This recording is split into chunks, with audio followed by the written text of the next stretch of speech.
Ces dernières années, on a beaucoup parlé de résilience et tu en as sûrement entendu parler. À chaque fois qu'on recrute un manager, on dit il doit être résilient. Si tu as été recruté aussi en tant que CEO, on te dit que les CEO doivent être résilients, les leaders doivent être résilients, les commerciaux, on exige de nous à ce qu'on soit résilient. Mais c'est un peu en retard en France, dans les pays francophones, mais dans les pays anglophone, ben, on parle pas de résilience, mais on parle d'antifragilité et on dit que tu dois être antifragile en tant que leader. C'est un concept antifragile qui nous vient de Nassim Nicolas Taleb. Nassim Nicolas Taleb est un écrivain, mais aussi euh, c'est un professeur en mathématiques et en statistiques aux États-Unis. Il a fait à la fois des études en France, mais aussi aux États-Unis. C'est un Libanais en même temps américain. Mais surtout, il a travaillé pendant 22 ans en tant que trader. La plupart de ses livres, c'est des best-sellers. C'est lui qui est à l'origine du livre Antifragile, mais il est aussi à l'origine du livre qui est sorti en 2018, Skin in the Game. Antifragile, il a été sorti en 2012. On n'en parle pas beaucoup en France. Son livre le plus best-seller, c'est Signe Noir.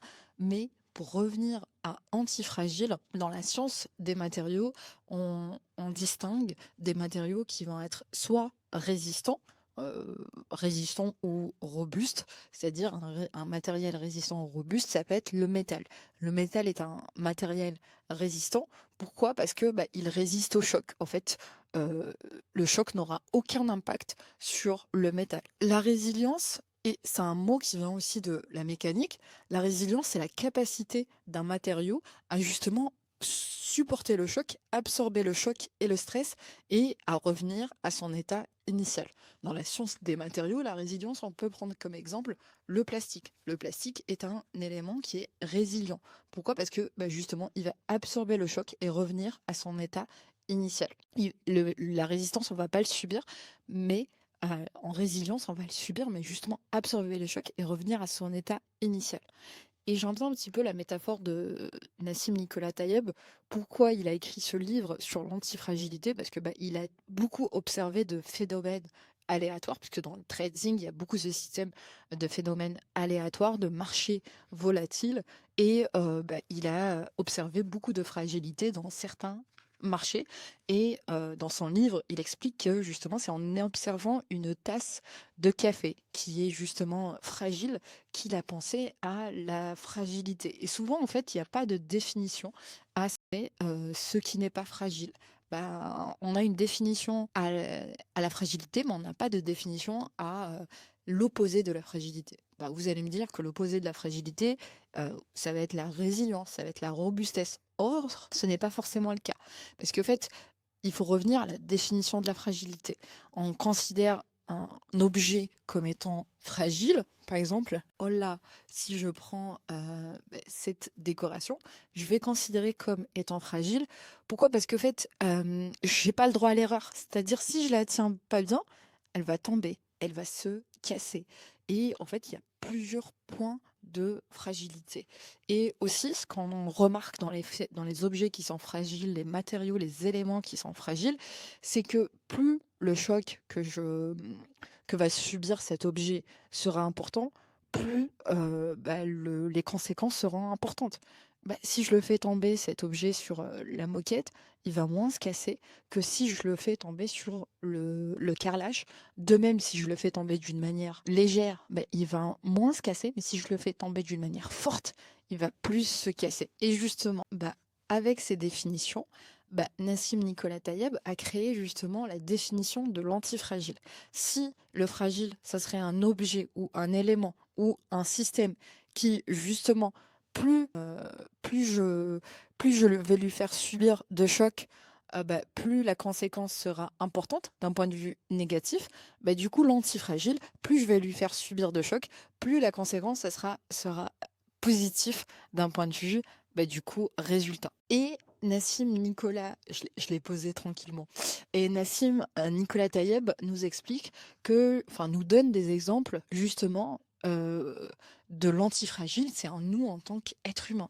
Le meilleur exemple, puisque maintenant on a vécu le Covid, de l'antifragilité, de système vivant en nous en termes d'antifragilité, c'est notre système immunitaire. Et moi personnellement, je peux vous le dire, plus vous tombez malade, plus justement votre système immunitaire aura tendance à réagir, à supporter les virus et justement à mieux résister au virus. Et en fait, plus il va subir de virus, le système immunitaire, plus il va être habitué à reconnaître ces virus et mieux il va s'auto-guérir grâce à ces virus. Il y a un autre exemple aussi que je peux vous donner, ben, justement, d'un système anti-fragile, c'est justement nos muscles, notre corps physique.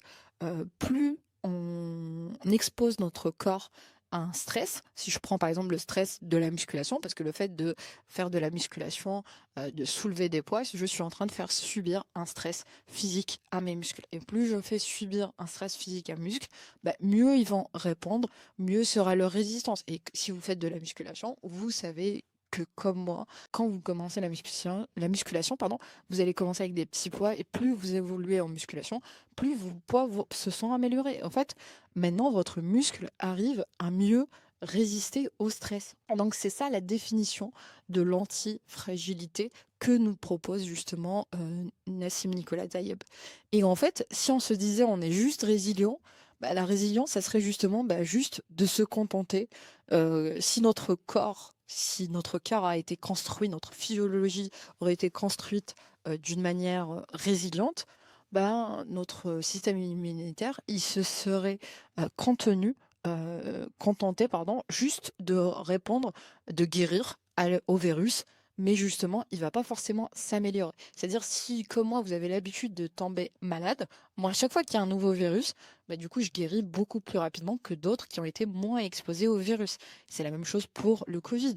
Si vous attrapez le virus la première fois, vous êtes probablement tombé malade pendant 10 jours. La deuxième fois, ça a été 5 jours. Et la troisième fois, 3 jours. Et donc, c'est l'antifragilité de notre système. Si notre système aurait été simplement résilient, du coup, on se serait contenté, du coup, de survivre au virus et de guérir en 10 jours la première fois, de 10 jours la deuxième fois et 10 jours la troisième fois, sans qu'il y ait forcément un changement justement de performance ou de résultat. Et quoi, je vous en parle, puisque souvent dans les entreprises, on a tendance, vu qu'on aime bien dire qu'on recrute des personnes résilientes, dans notre team on est résilient, en fait on a cet état d'esprit, ce mindset-là de résilience et on n'a pas ce mindset d'antifragile. Et souvent, moi, je l'ai vécu personnellement avec plein de managers, plein de directeurs que j'ai rencontrés.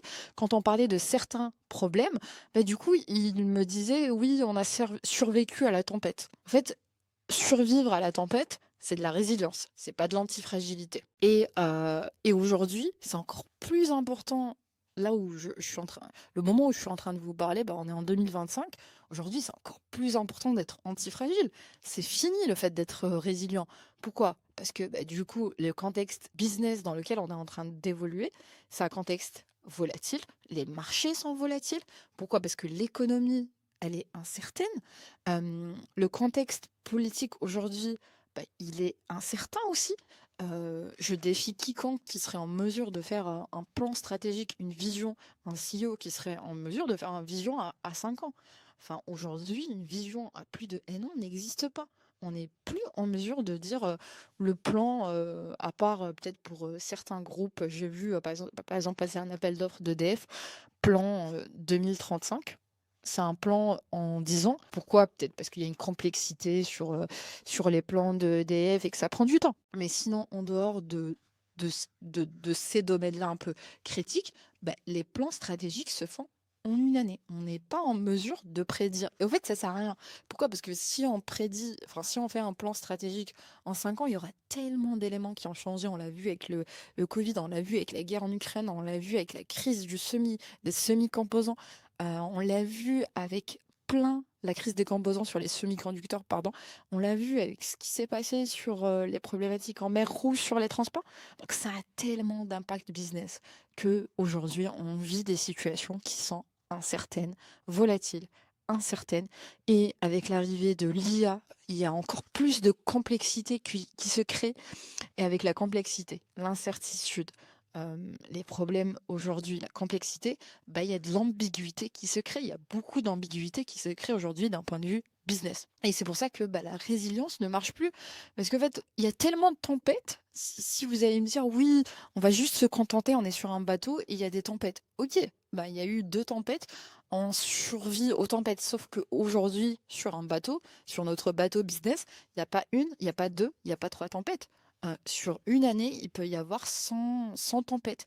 Et en fait, on ne peut pas juste à chaque fois bah, attendre que la tempête parte. Et souvent, en fait, ce qui va se passer bah, en business, si je vous donne un exemple de résilience en business, la résilience en business, bah, ça serait justement le fait, si un manager, par exemple, vit une crise financière, où il y a un petit peu il y a un petit peu un blocage d'un point de vue financier, où bah, la partie financière n'est pas élevé, bah, à ce moment-là, si une entreprise rencontre une crise financière, bah, un manager financier qui applique la résilience, ce qu'il va faire, c'est qu'il va faire des cuts budgétaires, c'est-à-dire il va réduire, supprimer certains budgets qui ne sont pas importants. Il va limiter de réduire les coûts, des ressources, des projets qui sont pas importants, et puis c'est tout. Un manager ou un style de management ou une entreprise qui est plus axée sur l'antifragilité, s'il y a une crise financière, ben, ils vont pas se contenter de faire un cut budgétaire. Ils vont justement peut-être bah, essayer de s'en sortir d'un point de vue financier, mais de se dire qu'est-ce qu'il va faire. Ils vont étudier potentiellement les points de fragilité qui vont arriver ou comment justement améliorer notre système. Lors du Covid, il y a plein d'entreprises bah, justement qui ont appliqué la loi de Pareto pour justement bah, redéfinir leur stratégie produit. Par exemple, si on traverse une crise financière, bah, à ce moment-là, à défaut d'essayer juste de mettre en freeze ou de mettre en blocage en français certains projets ou de réduire des ressources, bah, du coup, un système de business ou de management antifragile, ça serait potentiellement d'appliquer la loi de Pareto et d'étudier les 80% projets les plus importants, pardon, les 20% projets les plus importants qui ont le plus d'impact d'un point de vue résultat, qui nous mènent à avoir 80% de résultats, et du coup d'être focus sur cela et d'enlever 80% d'autres.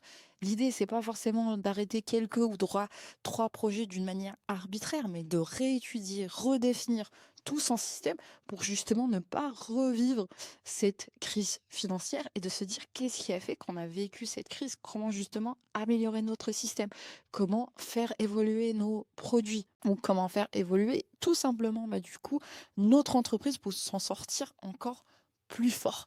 Et c'est un petit peu ça l'antifragilité. C'est pour ça qu'aujourd'hui, si vous êtes manager, si vous êtes leader, si vous êtes CEO, c'est important d'appliquer justement l'antifragilité. L'antifragilité aussi avec votre équipe, dans votre style de management. Justement de recruter des personnes qui soient antifragiles. Il suffit pas justement de juste résister au choc, mais de s'en sortir encore plus fort, d'évoluer. Des personnes antifragiles, quand on les met en situation de stress, bah, non seulement elles résistent, mais surtout, en fait, elles sont en train de pas rester de manière passive, mais justement d'être proactives pour trouver des solutions et des méthodes pour la prochaine fois, justement, moins subir de stress par rapport à cette situation-là ou par rapport à cette crise-là pour justement bah, éviter d'être encore dans le stress et à chaque fois de réaméliorer son système. Donc voilà par rapport à l'antifragilité, comment mettre en place l'antifragilité. Bah, du coup, j'ai préparé aussi pour un sujet, mais je vois que la vidéo elle est en train de dépasser les 12-13 minutes. Bah, du coup, je vais la laisser en partie 2. J'espère que cette vidéo vous avait été utile. Si vous avez des questions, n'hésitez pas à les mettre en commentaire. N'hésitez pas à aller regarder d'autres vidéos sur le business, sur le management et sur le recrutement. Et abonnez-vous à ma newsletter. À bientôt pour la deuxième partie.